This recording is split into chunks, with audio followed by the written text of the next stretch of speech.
Energy management is one of those topics that I hear people mention in passing, but they never actually talk about how they do it. In this video and in my next video, we'll be looking at ways to assess our energy capacity and then strategies to how we can stay within that capacity. Let's start with what is energy management? Energy management is built on the facts that one, everything we do and are and exist as takes energy, and two, energy doesn't grow on trees and you can't immediately replenish the energy once it's been drained or used. So we use an approach called energy management to sort of track and assess how that energy is coming and going so that we can prevent burnout, live better, and feel better.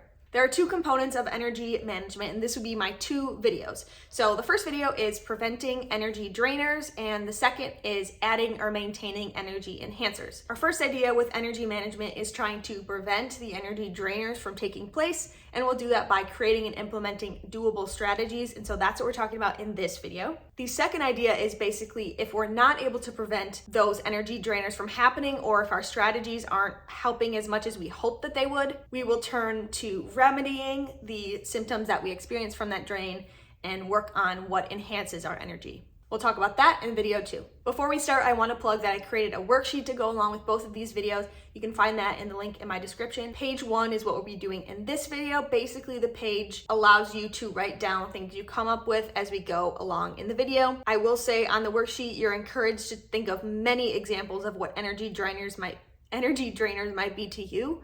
But I'm just going to be focusing on one for the purposes of this video. Dun, dun, dun, dun. Let's identify what makes us feel the most burned out, scatterbrained, drained, energy zapped, whatever that terminology is for you. For this video, I'm going to use the example of overstimulation at work through way of meetings.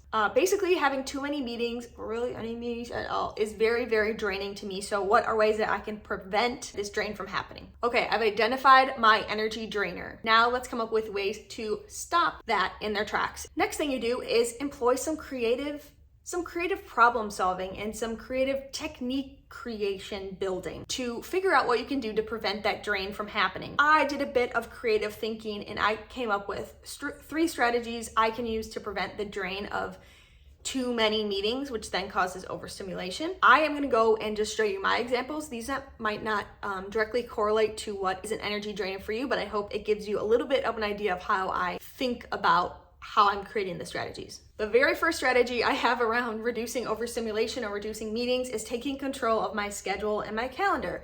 And these are the tactics that I could use to do so. One is to try a scheduling DNS block, which means do not disturb. So basically I will schedule half hour, 15 minutes, hour, whatever, in between meetings, or after a meeting is scheduled. If that's when the time is, I'll schedule another do not schedule after it, depending what that meeting is. That gives me built-in time to be able to do my own stuff, sort of recover from the meeting and not get burned out for the day. Second is I can try to schedule external meetings on certain days or times. So maybe I want to get those out of the way in the morning as fast as possible. Then maybe I try to schedule those in the mornings. And so another thing that I thought about is I might need to limit asking people what their availability is for a meeting and instead just offer my own and my preferred times and see what they come back with. If a meeting fills up, I can do my best to try to reschedule one of them. Now, obviously, these things won't always be the case. You can't always do the thing. People are going to schedule over your do not schedule. Sometimes that's going to be okay. Sometimes you're going to have to deny the overscheduling. Sometimes you're not going to be able to reschedule any meetings. Okay, but aren't you glad that you tried? Don't be bitter also about if it doesn't get rescheduled. So to be the most successful with this strategy of taking control of my calendar and schedule is I'm going to employ the help actually of my coworkers and supervisors. And this is sort of a way of being accommodated and seeking accommodations, but in less of a formal way than true workplace accommodations. Which if you're looking for workplace accommodations, you can check out my experience. I wrote about my experience on my blog, so I'll link that down below if you're looking for true workplace accommodations. But this way of accommodating, we accommodate people all the time, every day. And so it doesn't have to be so formal as a workplace accommodation. I'm not ripping on workplace accommodations either. I'm just saying these can be more informal requests that you communicate with your coworkers or the people in your life. This is a sort of like, hey, this is how I work best. Hey, this is a way that I can show up most fully. Can you help me do that? And so one thing that I can say with this whole meeting thing is, hey y'all, I'm trying this new thing, putting on do not schedules, for example. Here's why, Can you help hold me accountable and do your best to help me? Okay, see what they say.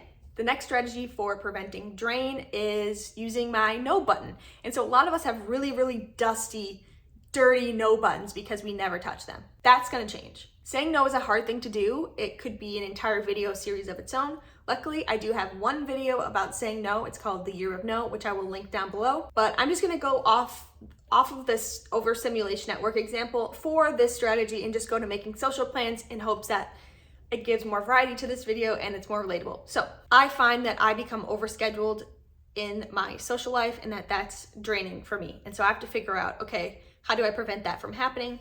And I came up with a few things, and maybe these will help you too, which is why I'm speaking them out loud. Tip 1, there is no such thing as an automatic yes, but there is such thing as an automatic no. Do not respond yes right away. You need space in between the ask from your friend or your loved one and your response. This gives you time to assess your capacity, check your calendar, actually think about if this is something you can commit to and actually want to do versus just saying yes and not thinking much about it. Then getting to the event and feeling like, okay, why did I say yes to this? I'm gonna flake out. If you're interested in flakiness, see my video on flakiness down below. Is this video just an ad for all of my other videos? Yeah.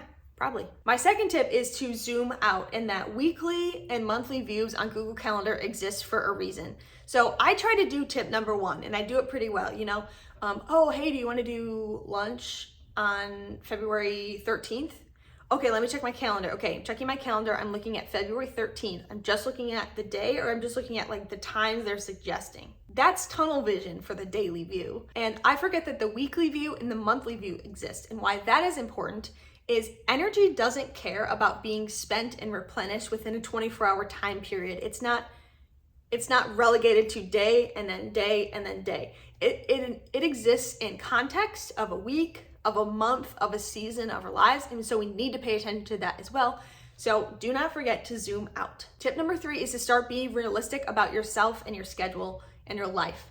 And so I think there's a lot of personal development podcasts and other things out there that say we need to imagine the life that we want and live as if we are in that life. And that's great, but here's the exception. I'm picturing my life as very full, where I can see my friends, family, and loved ones, you know, once every 2 weeks. So I should be able to have social plans every night because I should have time for everything. That's not the case. That's not realistic. And so I love that I think that I can be social every day and still get my other stuff taken care of and still have not energy depletion, but that's not realistic. So I need to be realistic about time, space, energy. This will keep me from overscheduling and will hopefully also help me be able to show up more fully in the times that I am scheduled. So what I am doing is sort of blocking off weeknights and generally not using those for social events, maybe once in a while. And the other thing I'm doing is using my weekends wisely and being intentional about who I do want to see and making plans in advance. Thank you so much for watching this video. I'm really happy that you are looking to energy management to try to just live better, feel less burned out, and feel better. Don't forget that this is a 2-part video, so do remember to subscribe so that you don't miss the second part, and I will see you in my next video.